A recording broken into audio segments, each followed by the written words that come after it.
What is up, guys? Matt the Gym right here, bringing the review of Jump Force.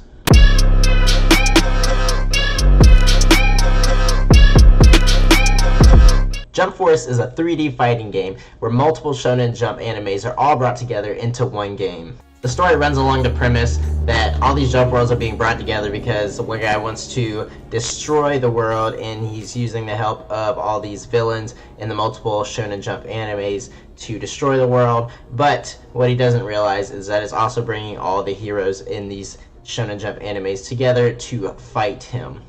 There are 40 playable characters in the game, including characters from larger Shonen Jump animes like One Piece, Dragon Ball Z, Naruto, Yu Yu Hakusho, Hunter x Hunter, Bleach, and many more. Where you as a player come in, you are a bystander in New York whenever Frieza is fighting Goku and Naruto and Luffy, and you are hit by one of Frieza's beams, and Trunks comes down and gives you a Umbra Cube to bring you back to life, which also gives you your powers. It's a Tesseract! You join up with the Jump Force to start fighting the Venoms, which is led by Angela and Kane. Along with fighting with and against these iconic anime characters and the Venoms, you also fight against other iconic anime characters who are possessed by the Umbra Cube, and also against duplicates of these enemies that you've already fought in. So the first thing you're introduced with when you start playing the game is customizing your character.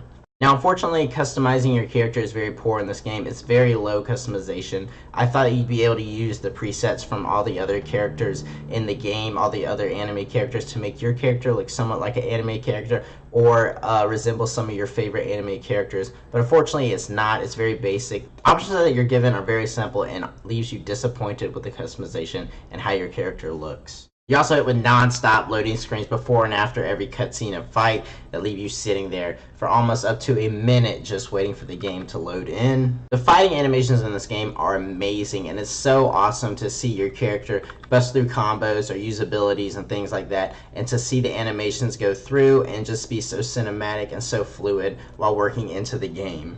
The only problem with the animations and larger characters is a lot of times it gets in the way and you can't see your opponent if you're close to them. Also, a lot of times debris gets in the way, so you can't see people when effects are used. Debris will show up even though the area around you is not being destroyed. Just large rocks get in the way, and you can't see people whenever you're playing. The story in the game gives you uneventful character interactions that are just emotionless, leaving you wondering, why am I watching this? The scenes also have horrible acting in them. What the fuck was that? Many of the animated voice cutscenes just have horrible frame rate and are hard to watch. And most of the cutscenes aren't even voiced. Needless to say, cutscenes are very, very bad. As the story progresses, a lot of the missions become extremely irrelevant, along with the AI becoming extremely overpowered. Some of the missions in the story include training or strength training towards the end of the story when things like New York's being invaded or Tokyo, and you sit there wondering, why are we training when the world's getting taken over? Also, the enemies you face become extremely strong, being able to take over half your HP with a simple combo or a simple ability. And don't get me started with these boss battles. Even one of the boss battles, they take away all your abilities, and you have to beat a boss that has 3 unblockable attacks with just your fist. Needless to say, I wanted to throw my controller through the wall.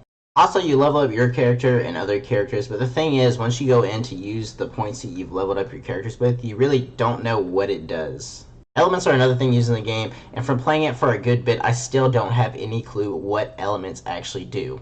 You receive items from completing missions or buying them at the shop, and you can use those items, but the thing is you can't use them in-game like Xenoverse 2, you can only use them outside. So if you're entering a mission and you don't know how hard it is and you don't use some of those items, like an attack boost or a health boost, then you're kind of screwed if you plan on using those for harder missions. The good thing is that there is a lot of content in the missions. I believe there's probably close to 200 to 250 missions that you can run just offline. Online, by the way, is great for this game. You have 3 options with online battle: ranked, friendly, and quick match. And to be honest, if you're looking for an online fighting game, this is a really good game for it. Just get ready when you get on, get your butt smacked. The only problems with online is that the frame rate in the lobby is really bad, and then also they have a practice match option, which is really useless because every time you enter the practice match, as soon as you enter it, you get into a game. Alright, now going on to the mechanics of the game, the fighting can be sporadic and a lot of times spread out. You're not sure where you're at or what you're doing. You just know that you're pressing buttons. Timing can be pretty off in this game. Every time you think you're executing something perfectly timed, it turns out that your opponent just gets up and blocks it, or that their move cancels out your move. Oh, and by the way, everything you do will probably get blocked in this game. But with blocking, you can block light attacks, heavy attacks, abilities, and even specials. The only way to cancel a block is by hitting them with an ability that cancels their block, hitting them with a heavy attack, which breaks the block, or grabbing them, which cancels their block.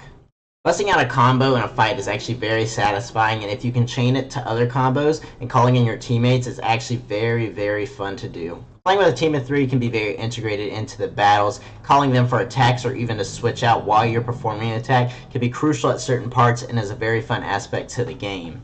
The only thing different is when you call on these teammates, they all share the same health gauge. Dashing, blocking, and reversing can be used at certain points in the battle to get out of a fight and are very rewarding when you time them properly. Your character can become awakened when the diamond surrounding your character's image in the top left of the screen is completely full. For your character becoming awakened, this means that Goku goes into Super Saiyan or Super Saiyan Blue and can perform their awakened ability. In my opinion, I feel like the game really misses out. So on the surface, the game looks great, but once you dive in deeper and actually start getting into playing the game, it's just very, very bad. From poor customization to really just losing complete interest in the story because of how bad it is. So don't get me wrong, it is very enjoyable to play the game, see the animations in fighting, and to get to play with some of your favorite anime characters. So if you're looking for a great online fighting game or something to just really release some stress, this is it. But if you're looking for a game that you could dive into, keep you entertained for hours, and really invest your time into, this is really missing that. Just the lack of content in here really messes up the game for me.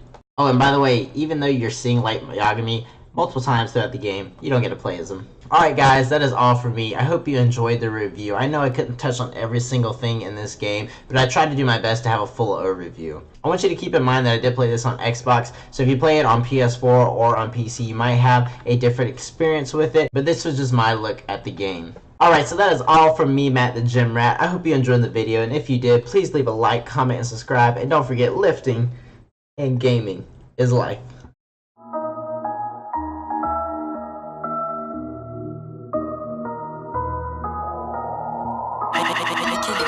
Hydralux.